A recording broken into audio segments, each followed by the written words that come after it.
Pace explains, out of her mouth and into your brains. Hi, I'm Pace, and today I'm going to explain compassion.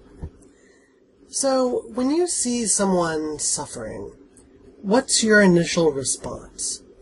Do you want to engage with them and share their suffering and see what's going on for them? Or do you want to just kind of back up and say, not really my problem, and wall off?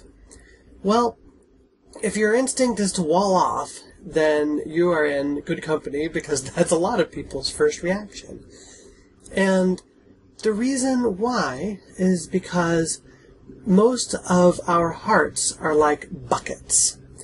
We carry around these buckets, and we fill them with everything that we happen across emotionally. So if you see someone suffering and you engage with them, then you're filling your heart bucket up with suffering. No wonder you want to back away from that. You don't want your bucket full of suffering. You're going to have to lug that all around, and it's going to stink up the place, and it's just going to get really heavy to carry. So what a lot of people do is they put a lid on their bucket. They wall off their heart so that they can't feel that suffering. They're not carrying it around with them anymore because they're just refusing to let it in. But the problem with that is it doesn't let any of the good stuff in either. And it doesn't let anything out. You can't listen to your heart if you've closed your heart off. So this is where compassion comes in.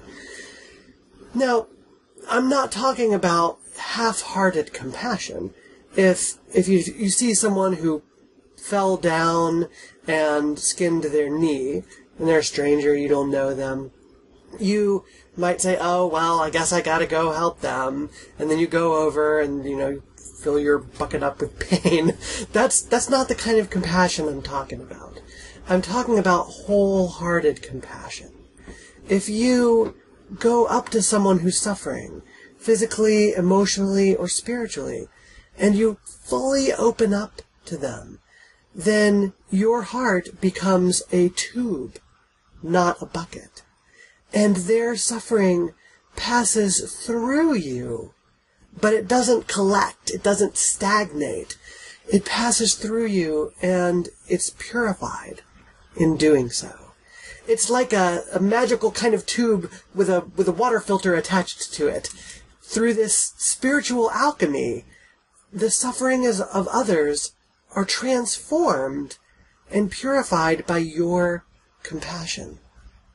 So the next time you find yourself faced with suffering of someone you care about, or a stranger, or anyone, notice how your heart feels. Does your heart feel like a bucket? Maybe a bucket with a lid on it?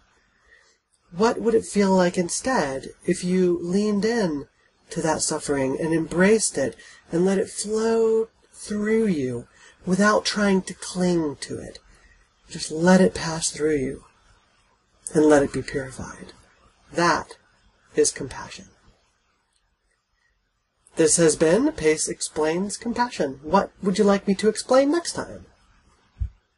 Pace explains, out of her mouth and into your brains.